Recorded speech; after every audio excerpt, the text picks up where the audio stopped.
뭐 1, 2부에서는 책의 우리 학맥과학풍이라는 책에 있는 그 내용을 조금씩 건드리면서 이제 이게 왔는데, 그 마지막 세 번째 시간에는 좀 지식인이라고 하는, 이런 얘기를 하면 약간 시대에 뒤떨어진 듯한 느낌이 들기는 해버렸어요. 그죠? 되게 이상한 데까지 와버렸는데, 우리 사회에서 지식인이 차지하고 있는 또는 위상이 예전만 못하다는 거는 좀 확실한 것 같은데, 왜 그렇게 됐는지, 또는 그렇다면 새로운 지식인?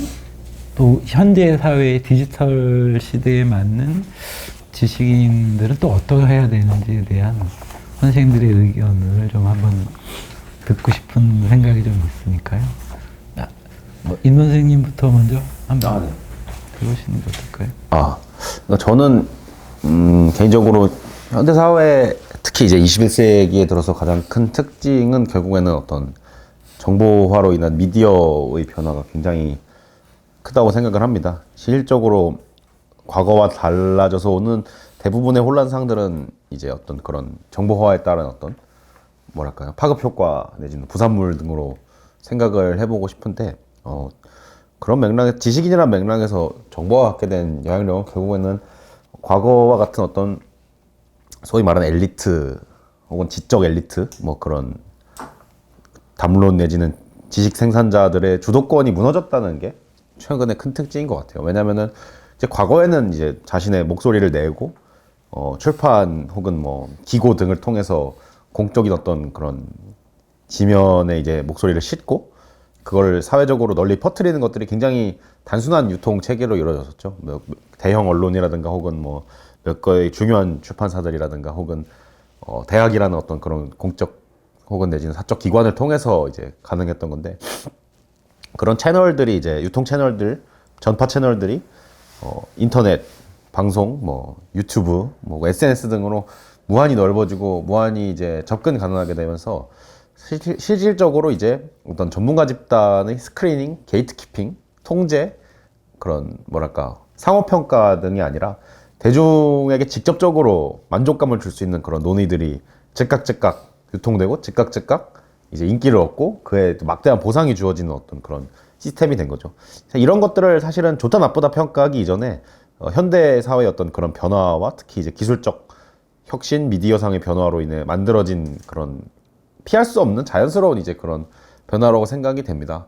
한국 같은 경우는 사실은 제 개인적으로 한국의 대중문화 같은 경우에는 이러한 변화로 이제 굉장히 큰 어떤 혜택을 보고 주도를 하고 있는 그런 상황이라고 보기 때문에, 이런 거를 단순히 이제 뭐 어떤 뭐랄까요, 어떤 사회적인 어떤 그런 퇴락이나 혹은 뭐 반지성주의의 등장이라는 뭐 그런 걸로 당연히 이제 그런 안 좋은 부산물이 나오기도 했지만은, 뭐 그것을 이제 어떻게 무슨 조치를 통해서 이걸 옛날로 돌린다는 건 이제 불가능해졌다는 게 지식인의 사회적 역할 혹은 위상과 관련해서 이제 항상 전제해야 될 그런 이야기인 것 같습니다. 굉장히 중요한, 그 같은 얘기지만 좀 다른 게 뭐냐면, 저는 예전에 어떤 책에서 역자 후기에서 그런 걸 쓴 적이 있는데, 나는 20세기 사람으로 살다 갈 거다라고 저는 선언을 한 적이 있어요. 그러니까 21세기의 뭐 변화를 제가 뭐 주도할 그것도 아니고, 대신 20세기를 좀 잘 돌아보고, 특히 우리 한국 사람들의 20세기를 좀 건강하게 정리를 해서 21세기를 이제 살아갈 사람들한테 주는 게 역할이라고 생각을 하는데, 이런 게 있어요. 그러니까 20세기는 분명히 사상의 시대였어요. 세계적으로도. 그래서 흔히 이제 20세기 초에 한 20년 지나고 나서, 그러니까 1920년대 희한하게 하이데거도 나오고 루카치도 나오고 또 비트겐슈타인도 나오고, 대체적으로 보면 그 사상은 이 세 부류가 크게 이렇게, 물론 막스도 있고 이러지만 대체적으로 사상계에서는 좌우를 통틀어 보면 이 사람들의 영향 하에서 대체적으로 다 진행이 된 거거든요. 그래서 저는 이제 처음에는 21세기에는 누가 이런 역할을 할까 이런 생각을 쭉 했는데 어느 순간에 보니까 더 이상 철학계에서는 안 나온다. 그때 그 세 사람의 역할을 한 사람이 제가 볼 때는 스티브 잡스예요. 스티브 잡스가 했고 따라서 21세기의 어떤 삶의 어떤 뭐라고 표현할까요? 삶의 이니셔티브랄까 삶을 주도하는 어떤 거는 그런 사상적인 데서 이제 되는 건 아니고 이 스티브 잡스라는 사람이 만들어 놓은 이 환경을 잘 이해하는 사람이 아마 저 역사의 주인공이 될 거다. 그러니까 지식인도 마찬가지죠. 지식인 우리가 생각하는 거는 딱 그런 사람들과 비슷한 유형이 지식인이잖아요. 아까 말한 20세기 때는. 근데 이제 지금은 사실은 이제 그거는 아닌 거죠. 그건 아닌 거고 아마 아직은 안 나왔는지 모르지만 조만간에 아마 이제 21세기의 그 지식 담론을 주도할 사람은 지식인이 아니라 뭔가 다른 어떤 사람이 아닐까. 그런데 이제 그럼에도 불구하고 결국은 지식이란 문제, 지식인은 뭐 이제 어렵겠지만 결국 그러면 지식이라는 게 뭐냐, 또 지식을 어떻게 전달할 거냐 이런 면에서는 이게 훨씬 공개적인 경쟁 체제잖아요. 다 열려 있고. 그렇기 때문에 저는 상당히 그 잘만 활용하면 훨씬 저 고급하고 정확한 지식을 깊이 있게 바로 들어갈 수도 있고, 그래서 문제는 이제 이게 활용하는 거. 각자가 이 소비자들이 지식 소비자들한테 오히려 좀 더 많이 그 지식 소비 패턴이 달려 있지 지식 생산자가 막 주도하고 이런 거는 이제 좀 어렵지 않겠나 그런 생각은 들더라고요. 저도 좀 궁금해가지고 그 몇몇 분들한테 새로운 텍스트 연구자들이 새로운 텍스트를 생산할 수 있는 그 부분들이 있을 것 같은데 그런 것들을 잘 아는 몇몇에게 한번 여쭤봤어요. 어느 곳에 가면 그런 새로운 사람들을 만날 수 있느냐. 보니까 한 4-5군데를 얘기하더라고요. 근데 이제 뭐 한 군데, 그 중에 한 군데가 선생님이 계시는 아시아 문명학부가 거기에 한번 조사해봐라. 거기에 좋은 필자들이, 연구자들이 좀 있을 거다. 뭐 이렇게 얘기하고 또 한 군데는 저쪽 연세대 문화인류학과 쪽에 왜 그러냐 거기는 물어보니까 되게 자유롭게 풀어놨대요. 옛날서부터. 그쪽 문화인류학 방법론이라든지 또 현장 스케치. 그러니까 뭐라 그러지? 인터뷰. 대면 인터뷰들을 엄청나게 많이 했대요. 그래서 거기서 주로 생산되는 논문들이 힙지로 사는 사람들 연구 뭐 이런 거래요. 3년 동안 연락 인터뷰만 해가지고 그런 것들을 이렇게 연구 논문으로 이렇게 생산해내는 그런 그룹들이 이제 한 군데가 있고, 세 번째가 이제 약간 문화 연구하는 집단들 중에 성대 천정환 선생님 그룹들 여기가 좀 괜찮다. 이런 제자들 같은 사람들 뭐 이렇게 몇 군데를 얘기를 해주더라고요. 근데 이제 그런 사람들의 면면을 보니까 어떤 거랑 다 있냐면 2019년 20년도에 한국 사회를 이렇게 관통했던 이런 얘기를 해도 되는지 모르겠지만 진영 논리에서 벗어나는 있는 사람들이었더라고요. 그러니까 천정환 씨도 그렇고 선생님 계신 데도 그렇고 이렇게 진영에 포섭되지 않고 자기 각각의 주체들도 자기 생각들을 얘기할 수 있는 이런 곳들이더라고요 보니까.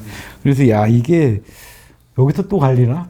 뭐 이제 이런 생각도 들긴 하는데, 그러면서 자연스럽게 그냥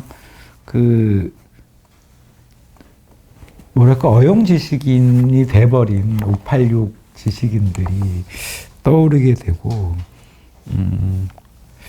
임명 선생님 책에서도 그걸 한 장으로 이제 이들 세대에 대한 분석들을 하셨는데 어떻게 봐야 됩니까, 임 선생님? 뭐 일단은 뭐랄까요? 제 책의 한 장이라면은 아마 그 386 세대에 대한 어떤 그런 장인 것 같은데, 네. 여러모로 이제 뭐랄까? 세계적 비서구 사회의 어떤 60년대생, 그 중에서도 한국, 그쪽에 남한 대한민국 사회의 60년대 생들, 뭐 조금 이제 범위를 넓힐 수 있겠죠. 50년대 후반, 70년대 초반까지. 그분들이 굉장히 뭐 또 한국 사회가 워낙 격변이 빠르기도 했으니까 안 그런 세대가 없겠지만 굉장히 과도기적인 면이 많았던 것 같습니다. 전통사회에서, 그러니까 전통사회와 다를 바 없는 어떤 그런 사회적 환경, 문화적 환경에서 성장을 해서 이제 한국 사회가 급속한 어떤 도시화와 경제 성장을 경험하고 있을 때 이제 청년기를 맞이해서 그 이후에는 이제 정보사회의 어떤 최전선 국가에서 한국 사회가 또다시 이제 뭐 우여곡절이 있긴 했지만은 물적으로는 엄청난 또 성장을 이뤘죠. IMF 이후에 20여 년 동안에도.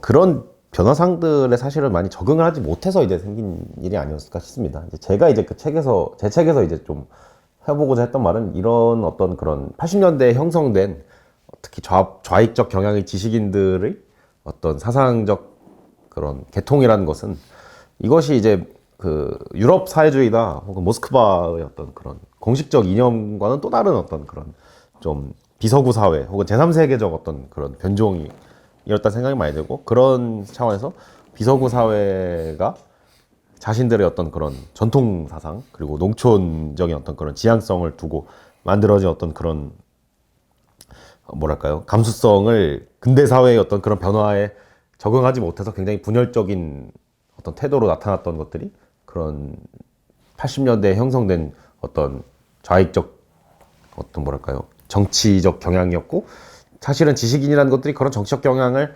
정당화해주기 위해서 계속해서 이제 그 얘기를 해왔던 것 같습니다. 그런데 이제 그런 뭐랄까요, 혼란스러운 고도 성장을 겪고 있는 비서구 사회라는 한국 사회의 면모가 80년대와 90년대까지는 어느 정도의 제한적인 아마 유효성이 있었을지 몰라도 이제 한국 사회가 세계의 어떤 그런 10대 경제 대국의 서방 세계의 어떤 중요한 일원에다가 자유주의 국제 질서의 행위자이자 수혜자이자 어떤 그런 참여자라는 것이 지금은 너무 명명백백한 상황에서 그러한 과거의 어떤 지적 경향성과 정치적 어떤 지향점, 그리고 자꾸 그러한 정치적 경향성을 위해서 어떤 그런 지적 정당화를 하고자 하는 진영적 태도 같은 것들이 이제 굉장히 큰 뭐랄까 문제로 비화된 게 최근에 어떤 그런 몇 년간에 드러난 현상이었던 것 같고요. 그런 맥락에서 이제 아까 이제 이한원 선생님이 말씀해주신 차원에서 어떤 뭐랄까요, 인조반정이라든가 혹은 그 공과 사의 조선 문화에서의 어떤 그런 해체라든가 그런 것과 생각해서 비교해 본다면은 이런 경향성들이 굉장히 우리가 그냥 단순히 뭐 80년대 운동권 이런 데서 그칠 게 아니라 더 깊은 어떤 사회 문화 혹은 사상 이념적 뿌리를 한번 되짚어 볼 만한 그런 시대관이 이제 찾아온 거 아닌가 하는 생각도 이제 방금 또 들게 됐네요. 그거 진짜 중요한 얘기. 그 예전에 제가 칼럼을 쓴 적도 있는데, 사실 이제 노무현 시대 때 기대했던 거는 그 서구에서 일어났던 68혁명 같은 게 그 정치혁명보다 문화혁명이 사실 한번 있었으면 하는 바람은 있었어요, 제가. 그건 다른 건 아니고 이런 거죠. 그러니까 독일도 뭐 우리는 자꾸 서양 사람하고 뭐 옛날부터 근대인으로 생각하는데 그렇지 않아. 다 똑같다고요. 뭐 저기도 뭐 여성들 저 참정권 가진 지 얼마 안 된다고. 우리하고 별 차이 없어요. 근데 문제는 뭐냐면 그렇게 오래 근대화를 진행해 왔음에도 불구하고 이제 독일에 이제 제가 가서 있을 때 이렇게 저렇게 느낀 거는 뭐냐면 그 독일에도 60년대까지 존칭이 있었대요. 응? 근데 그때 68혁명 때 학교에서 존칭이 사라진 거예요.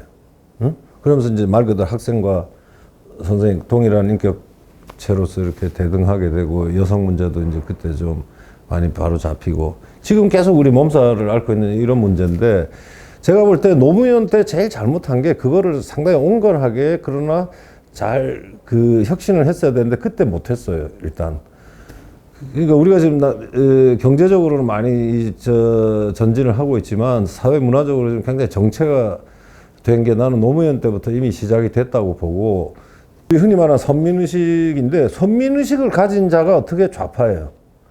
예?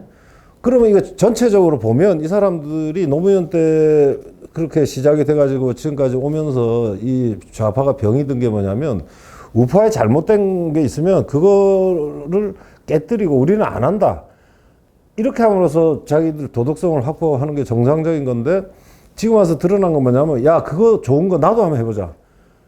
이런 식으로 지금 한 게 막장까지 오다 보니까 아까 제가 말씀드린 것처럼 정작 우리 사회에 좀 더 모던을 넘어서는 이런 문화적인 그런 것들을 서로 품격을 갖추고 상호 존중하고 하는 이쪽으로 전혀 가지 않고 정반대로 간 거죠. 그러니까 이익 때문에 흘러간 거고 이거는 제가 볼 때 그래서 좌우의 문제가 아니라 이건 이제 우리 사회 큰 병리가 돼버린 것 같아요. 병리가 됐기 때문에 이건 완전히 털고 지나가야 되는 거 아닌가. 그래서 이제 지금 젊은 세대들이 아마 더 그쪽에 대해서 반발을 갖는 것도 저는 상당히 왜 그런가 궁금했지만 지금 얘기 들으니까 상당히 이해가 되는 것 같아요. 그러니까 우파도 마찬가지예요. 우파도 그 흐름을 놓치면 안 되는 거예요. 놓치면 또 당하는 거예요. 그러니까 그건 무슨 얘기냐면 좌우를 떠나가지고 지금 계속 자라나고 있는 우리 20대, 30대, 40대 요 언저리가 지금 우리 사회에서 바라는 거하고 실제로 기성세대가 보여주는 행태가 지금 갭이 상당히 심하다는 거죠. 네? 그런 두 선생님의 문제의식을 이렇게 사회적으로 이렇게 드러내는 단어가 제 생각으로는 이제 법의 지배냐, 법에 의한 지배냐, 뭐 이제 그런 것도 있죠. 그런 맥락도 이제 들어있는. 사실 법치라고 하는 건 기본이잖아요. 그러니까 사실은 그게 그게 안 되는 거를 만천하에 보여주고서는 우겨대니까 이게 사실은 대통령 후보가 나와가지고 공정과 법치를 대통령 캠페인에서 구호로 쓴다는 건 말도 안 되는 거거든요. 그 다음을 넘어서서 뭘 하겠다는 없고 이게 어떻게 많은 사람들의 공감을 얻는 지경으로 이 사회를 후퇴시켜 놓냐고요. 네. 정확히 누구한테 기억이 안 나는데 민주당의 의원이었나? 어떤 분이 이제 아니 이거 너무 정치적 얘기지만은 그 법의 지배라는 말이 나오니까 어떻게 그런 말을 할 수가 있냐? 이 사람한테는 룰 오브 로가 경찰 독재 같은 거 생각한가? 네. 근데 뭐 이현 선생님 말씀을 조금만 더 이어가면 그런 걸로도 제대로 해줬으면 좋겠다라고 하는 게 최소한이 돼버렸어요. 오죽하면 이제 그런 사람이 다수가 지금 현재 조사에서 나타나고 있잖아요. 근데 그 사실 불행한 거거든요. 그러니까 나는 뭐 누가 될지 모르지만 윤 후보가 그쪽을 주장은 하고 있지만 혹시 윤이 되더라도 그거에서 그쳐서는 안 되는 거예요. 지금 가야 할 게 엄청 많단 말이에요. 그 갈등, 우리 사회 갈등을 빚어내고 있는, 그 다음 일종의 문화적인 갈등이거든요. 그러니까 그런 문화적 갈등이 근원적으로 어디서 비롯됐는가를 잘 들여다보고 피상적으로 접근하지 말고, 그래서 그런 것들이 아마 좀 다음에는 빨리빨리 좀 해결이 됐으면 좋겠습니다. 아마도 이제 뭐 이번 3부의 주제인 지식인이라고 하는 면에서 볼 때도 그런 사회문화적인 병리 현상을 집어내고 그렇죠. 나름의 자기 공부에 기반해서 어떤 방향을 제안을 하고 뭐 이런 집단 또는 이런 사람들이 많이 등장을 해야 될 것 같고 그게 이제 그 철학적으로도 이렇게 설명하면 인간이라는 게 지금 자기 눈으로 보고 있는 것 같지만 사실은 자기 눈으로 보고 있는 게 아니고 과거에 머릿속에 집어넣은 머릿속에 있는 그 틀을 가지고 보는 거거든요. 그럼 자꾸 이제 이게 갭이 점점 멀어지는데도 본인이 잘 몰라요. 끊임없이 인간은 자기 눈으로 또 자기 귀로 지금 듣는 것, 지금 보는 거를 갖고서 세상을 재구성해야 되는데 그건 사실 너무 피곤한 일이고 이제 어렵잖아요. 그러니까 지식인들이 대략 예전에는 지금은 이거 이러면 대략 거기에 맞춰서 사고를 했던 거고 지금 얘기하는 거는 이제 그런 소비는 끝나가지고 지식인이 이제 사라졌기 때문에 이제 사람마다 이제 그게 좀 힘들어지는 거죠. 그러니까 바로 거기서 아까 얘기한 것처럼 새로운 저 매체 환경이나 이런 걸 통해서 아 내가 어떤 거를 선택해서 듣고 어떤 거에서 자기 구성을 하는 게 참 중요한 것 같아요. 저는 뭐 그렇게 유튜브를 많이는 안 보지만 유튜브도 잘 골라가지고 자기한테 맞는 거를 계속 그 관리를 하지 않으면 이제 뭐가 위험하냐면 과거에는 어찌됐든 실질적으로 어떤 방송이나 신문이 있었잖아요.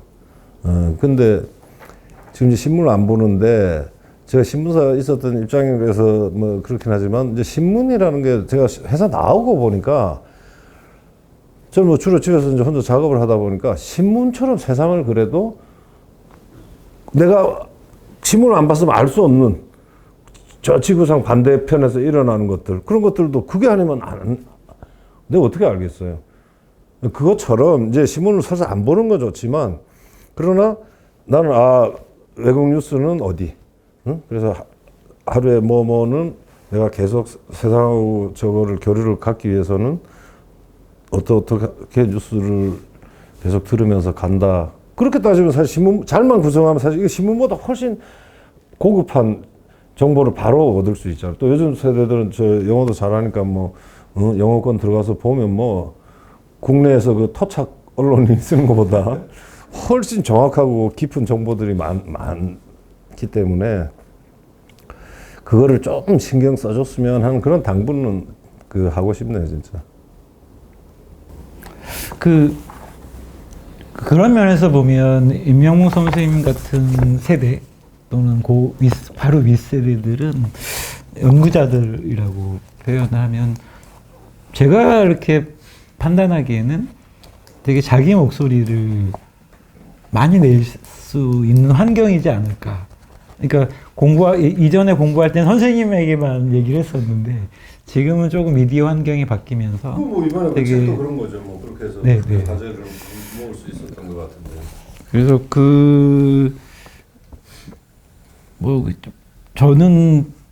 저희 의견은 이제 30대 초반의 지식인들의 의견도 마구마구 나와줘야 된다고 생각이 드는. 나는 그거는 좀 아쉬운데 요새 좀 그런 기운이 있는 것 같아요. 지난 한 20년 동안은 그런 게 없어가지고 제가 기자할 때도 젊은 필자를 찾으려고 제가 굉장히 이제 저걸 해도 아예 없었어요. 근데 요새 보면 노정태 씨도 뭐 보니까 내공이 만만치 않고 그러니까 왜냐하면 우리도 30대 때 활동 다 했거든. 저 뭐 30대 때 뭐 욕도 많이 먹었지만 다 했잖아. 그때가 다 30대 아니에요. 응? 그때 하는 거지 뭐. 어떠세요, 선생님? 많이 보이시지 않으세요? 요새 좀 필자들도 느는 거. 그죠. 책도 좀 나오는 거. 그러니까요. 일단 책이 중요하죠. 그래서 일단. 그래서 뭐 저희 같은 에디터들 같은 경우에는 이제 그런 분들 만나면 되게 기분이 당연히. 좋더라고요. 그래서 이제 근데 그런 분들의 연구라든지 관심사는 되게 현실적이에요. 그러니까 일상에 맞닿아 있고 또 자기 고민도 일상에 맞닿아 있고 그런 거는 확실히 지금 가르치는 교수님들 만나보면 우리가 배웠던 교수님들하고는 다른 것 같아요. 그런 면에서는 내가 볼 때 확실히 우리 학계가 진전된 건 사실이에요. 이 필드에서 외국 가서 이제 공부를 좀 제대로 하고 왔기 때문에 자기가 공부한 걸 제대로 전수할 수 있는 이제 그런 게 어느 정도 갖춰지고 또 자기들이 안 되면 또 다른 동료들을 통해서 이제 이런 거는 좀 부럽더라고요. 사실 내가 정리하면서 한마디 이렇게 생각해 보면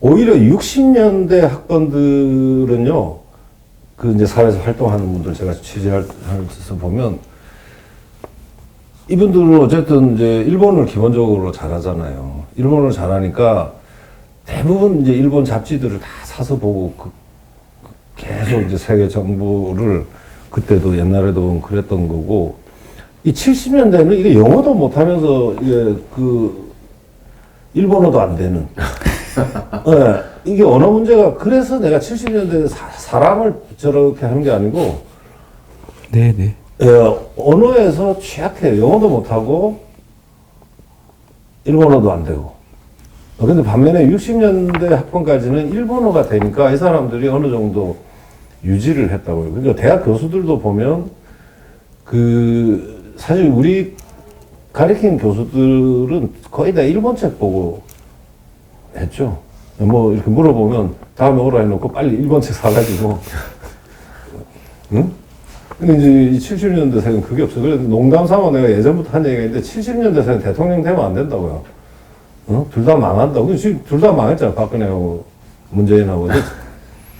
70년대면 안 돼요. 우리 모든 세대를 통틀어서 가장 무식한 세대거든요. 아, 그렇습니까? 그리고 성공의 경험이 없거든. 70년대 학번하고 80년대 학번이 다른 게 70년대 학번 두들겨 맞고 맨날 교문 밖에 나오지 마 이걸로 짓눌리다가 그냥 끝난 사람들이고 80년대 학번이 이 좀 유난스러운 거는 어쨌든 당대 정권을 무너뜨린 거예요 사실상. 그런 게 이제 큰 차이가 있죠. 그런데요. 그 이제 마무리 좀 방향으로 좀 가봐야 되는데 뭐 모든 시대는 다 격동기고 모든 시대에는 격변기고. 뭐 요새 편하죠. 아니에요. 근데 요즘에도 보면 그 일단은 뭐 우리 뭐 코로나가 있었고 그다음에 이제 기후 위기가 있고 정말 심각한 거는 에너지인 것 같아요. 에너지 문제. 그다음에 이제 그 4차 산업혁명이나 뭐 그 NFT 뭐 블록체인 뭐 이게 다 에너지랑 엄청나게 연관이 돼 있어서. 지금 저거 뭐야 우크라이나 사태도 사실 네. 연결이 돼 있죠. 근데 이제 저희들의 입장에서 그 에너지하고 블록체인하고 무슨 상관 이렇게 물어보면 대답할 수 있는 사람 거의 없어요. 그리고 관심 있는 사람이나 이제 에너지 문제 거기서 이제 또 뭐 태양광이 나오고 뭐 원자력이 나오고 뭐 LNG 천연가스 문제가 나오고 이 거대한 데이터를 운영을 하려면 엄청난 양의 그 전기가 필요한데 이거 도대체 어디서 할 거냐 이런 제한 없이 그냥 뭐 태양광 하면 된다 뭐 이렇게 되면 안 되는 거잖아요. 그러니까 되게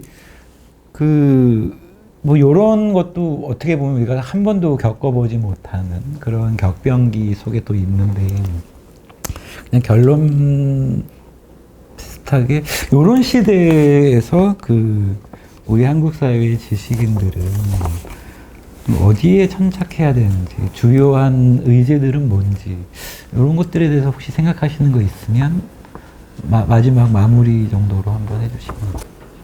그 어떻게 보면 우리 이제 좀 뭐라고 해야 되나 무슨 고질병 중에 하나가 조선 시대를 공부해도 그렇고 지금도 그렇고 이 내 안의 국수주의라고 생각해요.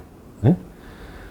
그래서 지금 이제 젊은 세대들은 많이 제가 볼 때 이제 극복을 하고 또 성장 자체가 아주 이제 글로벌한 환경에서 우리 글로벌이라는 게 사실 뭐 87년 이후에 막 시작된 거잖아요. 그러니까 우리 세대는 글로벌이 안 됩니다. 이거는 토호들. 그래서 이 글로벌에 대한 지향점을 저는 좀 자기가 지식인이라고 생각하면 약간 책임감 있게 하지 않으면 우리나라 사람들은 이상하게 내버려두면 자꾸 내향으로 돌아가요. 그러니까 안에서 자꾸 싸우는 거예요. 지금 밖에 가서 할 일도 많고 자기 인생을 얼마나 다양하게 펼칠 수 있는 기회가 있는데도 그거 안 하고 전부 이렇게 이제 안에서 이렇게 찌지고 볶고 이제 이런 거잖아요. 그러니까 좀 더 도전적이고 그런 면에서 내 안의 국수주의를 좀 잘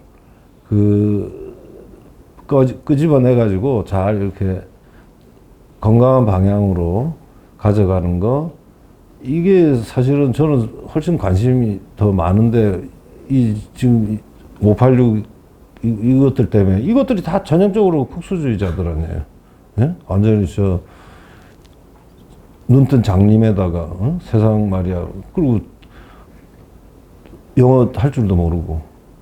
예. 그건 사실 이게 제일 직격탄이라고.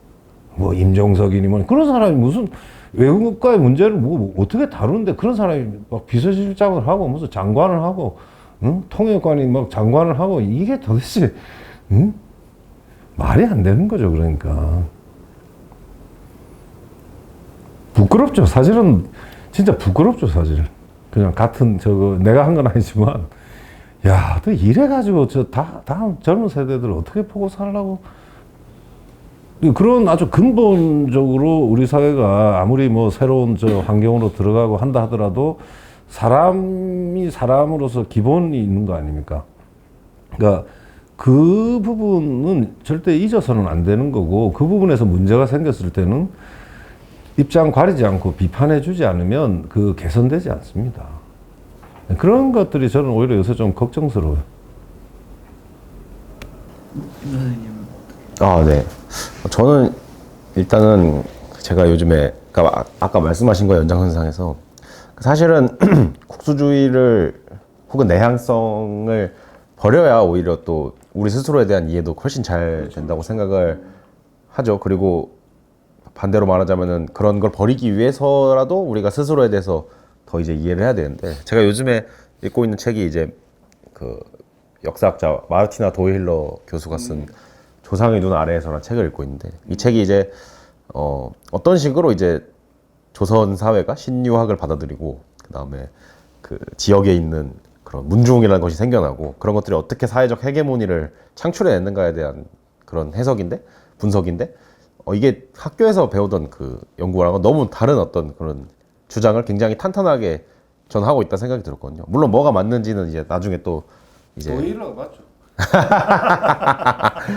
아무튼 그렇게 읽으면서 느낀 게 뭐랄까, 오히려 이렇게 뭐랄까 더 바깥의 눈으로 한국을 이해하고 그러기 위해서 더 기본으로 들어가고, 고전 혹은 뭐 그 책 같은 경우에는 뭐랄까 지역지나 지방지나 뭐 문중 족보 같은 거를 네 굉장히 이제 보는데, 이제 그런 차원에서 이제 오히려 우리가 세계적 시야를 갖추기 위해서라도 한국을 더 잘 이해해야 되고, 왜냐하면 지금 또 한국이 엄청난 글로벌 붐을 선도하는 국가가 되는데, 이 현상을 사실은 한국인들도 지금 설명을 못 하고 있잖아요.